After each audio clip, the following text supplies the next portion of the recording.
आरोग्यवर्धिनी उपकेंद्र कोडीद येथे मानव विकास मिशन कार्यक्रम अंतर्गत गरोदर महिला, बालकांची तपासणी शिबिर. मानव विकास निर्देशांक वाढविण्यासाठी शासनाच्या वतीने मानव विकास कार्यक्रम राज्यातील अनेक जिल्ह्यात तालुक्यात सुरू केला आहे. त्यात आरोग्य आणि शिक्षणावर विशेष लक्ष देण्यात येते. याप्रमाणे प्राधान्याने कुपोषित बालके, कमजोर माता, गरोदर महिला यांची परिपूर्ण तपासणी, त्यांना तज्ज्ञ डॉक्टरांकडून तपासणी करणे, त्यानुसार उपचाराची सुविधा करणे अशा सर्वच बाबींचा अंतर्भाव करण्यात आला आहे. प्राथमिक आरोग्य केंद्र बोराडी अंतर्गत येणारे कोडीद येथील आरोग्यवर्धिनी उपकेंद्र कोडीद तालुका शिरपूर येथे आज 24 जून 2024 रोजी मानव विकास मिशन कार्यक्रम अंतर्गत आरोग्यवर्धिनी उपकेंद्र कोडीद, उपकेंद्र फत्तेपूर, उपकेंद्र मालकातर अंतर्गत 71 गरोदर माता, अतिजोखमीच्या माता, 11 बालके 0 ते 6 महिने मधील 12 व 6 महिने ते 2 वर्षांपर्यंत 15 असे एकूण 27 बालकांची तज्ज्ञ डॉक्टरांकडून तपासणी व उपचार शिबिर घेण्यात आले व यावेळी स्त्रीरोग तज्ज्ञ डॉक्टर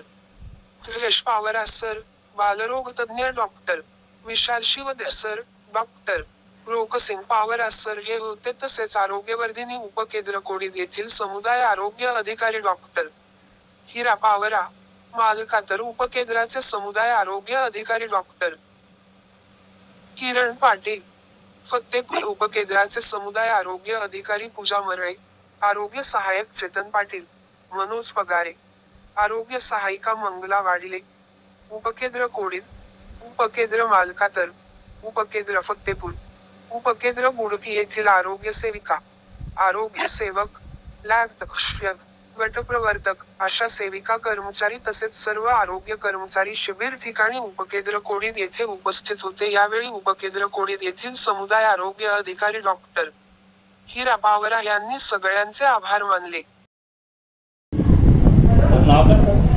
हिराला वेतन पवार, बुद्ध समुदाय आरोग्य अधिकारी.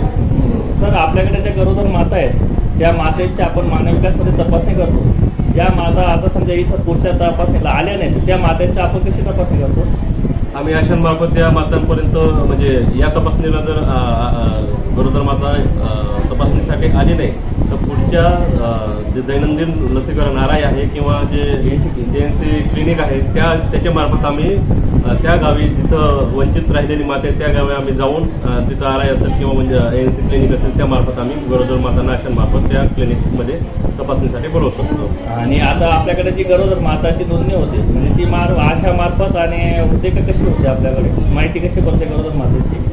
गरोदर मातेची माहिती आशांमार्फत घरोघरी जाऊन आशा सेविका ज्या असतात जी गरोदर माता आहे त्यांची म्हणजे मेन्स्ट्रुएशन किंवा चुकलेली असेल किंवा मासिक पाळी थांबलेली असेल त्या मात्यांना समुपदेशन किंवा या गोष्टी करून आम्ही गरोदर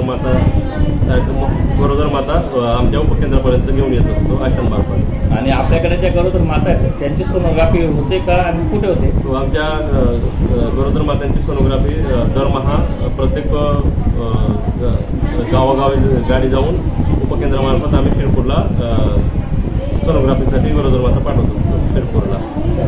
ज्या हायरिक्स माता होतात त्यांच्या फॉलोअप कसं आपल्या पद्धतीने कसं घेतात? हायरिक्स माता असतात त्या हायरिक्स माता आमच्या इथं मानव विकास कॅम्प असतात त्याच्या थ्रू आमचे जे स्त्रीरोग तज्ज्ञ असतात त्याच्यामध्ये जे हायरिस्क माता निघालेले असतात त्या हायरिस्क मातांना आम्ही दर आठवड्याला फॉलोअप देत असतो. आणि काही अडचणी काही असतील तर आम्ही प्राथमिक आरोग्य केंद्र अथवा SDH शिरपूर येथे जाऊन त्या मातांची दैनंदिनी किंवा म्हणजे आठवडी तपासणी करून त्या मातांचा आशांमार्फत दर आठवडी फॉलोअप घेत असतो. आणि आपल्या गरोदर मातांना मानव विकासमध्ये आणायला यायला त्याला गाडी येते का? हो, गाडी उपलब्ध आहे आमच्या मानव विकास कॅम्पला.